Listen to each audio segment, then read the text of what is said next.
Bonjour à tous, vous êtes sur Difference TV, vous suivez Sport Matin, votre quotidien des sports qui nous parle, n'est-ce pas, de tout ce qui est comme actualité sportive en Afrique. Nous allons donc aujourd'hui aborder le sujet lié aux éliminatoires de la Coupe du monde de football Qatar 2022 aux zones Afrique et on parlera, n'est-ce pas, en gros de cette rencontre cruciale entre les étalons du Burkina Faso et les Fennecs d'Algérie le 16 novembre prochain du côté de Blida. Ça chauffe des deux côtés.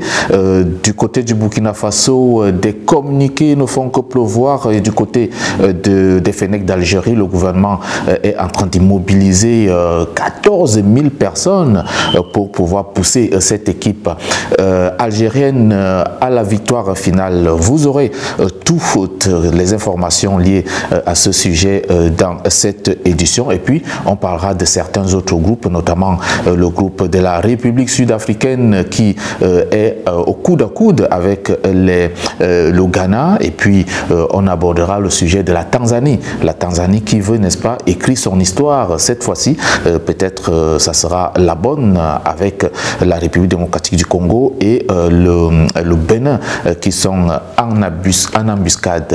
Mesdames et messieurs, restez scotchés sur Difference TV car après juste cette transition, on revient pour dérouler. Alors abonnez-vous sur YouTube, Facebook ou encore Instagram pour nous suivre très régulièrement et ne manquez rien de ce qui est l'actualité sportive africaine. L'adrénaline monte donc, elle monte encore à quelques semaines de cette rencontre décisive, tracitide si vous voulez, entre les Fennecs d'Algérie et les étalons du Burkina Faso.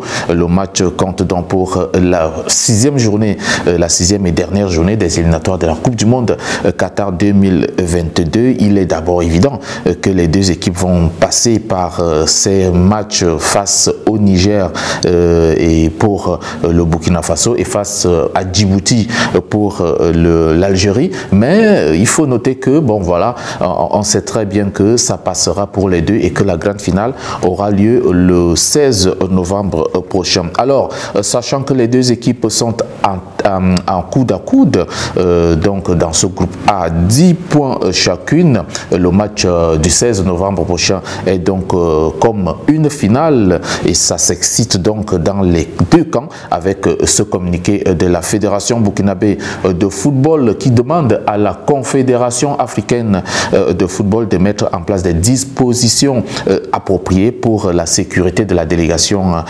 burkinabé en terre algérienne. Et puis, une attention a aussi été attirée par la Fédération burkinabé de football concernant l'état de la pelouse du stade de Blida qui, selon donc certaines sources, n'est pas approprié, n'est pas conforme aux exigences, n'est-ce pas, dictées par la Fédération internationale de football association ou encore par la Confédération africaine de football.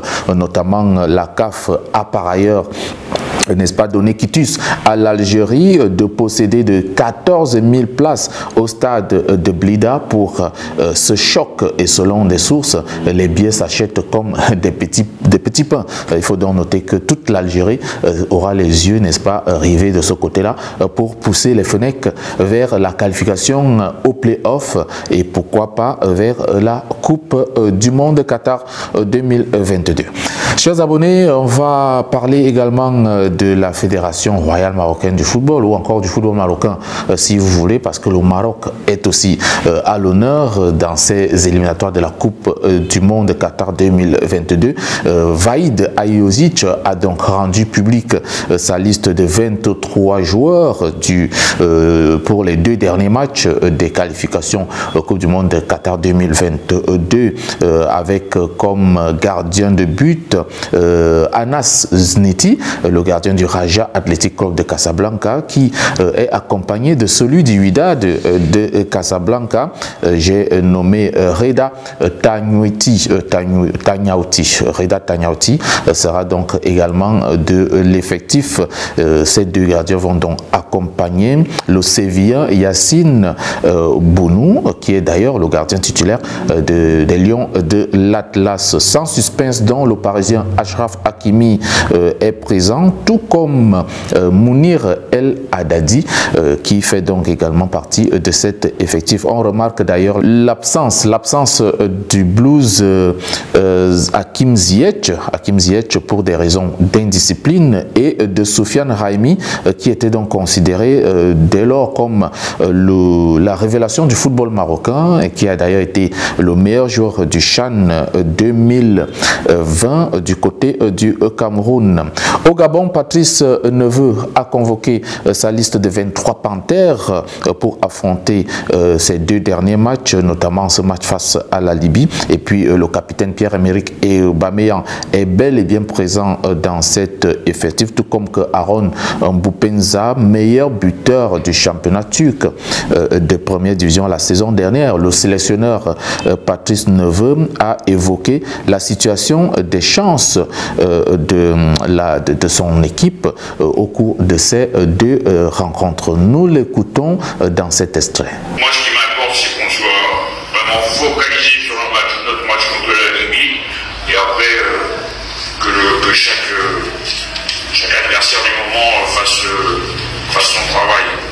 Et en tout état de cause, en espérant qu'on ait un résultat favorable contre la Libye et que les choses s'enchaînent correctement pour qu'on ait joué un match décisif en Égypte.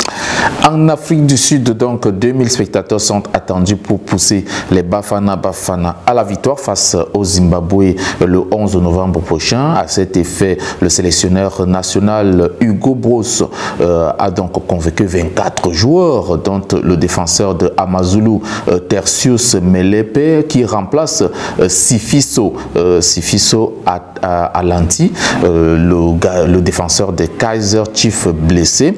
Et puis les Bafana Bafana sont d'ailleurs premiers de ce groupe G avec 10 points, talonnés de très près par les Black Stars du Ghana qui en comptent 9. Tout se jouera donc dans les deux dernières rencontres de ce groupe G, notamment ce match face au Zimbabwe sera d'ailleurs le premier grand test pour les Bafana Bafana et le dernier match ça sera face au Ghana le 14 novembre prochain. Maintenant, on va aborder le sujet du groupe J de ces éliminatoires de la Coupe du Monde Qatar 2022. La Tanzanie partage la première place avec le Bénin, 7 points chacun, et la République démocratique du Congo est en embuscade avec 5 points. Les trois équipes vont donc jouer leur carte pour une place pour les playoffs de ces éliminatoires de la Coupe du Monde. Et puis les matchs République démocratique du Congo-Bénin ou encore le match Tanzanie-République démocratique du Congo sont donc très attendus au cours de ces éliminatoires. On vous fera d'ailleurs le gros plan de tous ces matchs ou encore de la situation dans tous les groupes dans nos prochains programmes. Mesdames et messieurs, chers abonnés, c'était là ce qu'on a préparé pour vous pour les informations sportives. Restez scotchés sur YouTube, sur Facebook ou encore sur Instagram. GFMS TV, c'est votre télé, la meilleure chaîne et puis la plus fiable.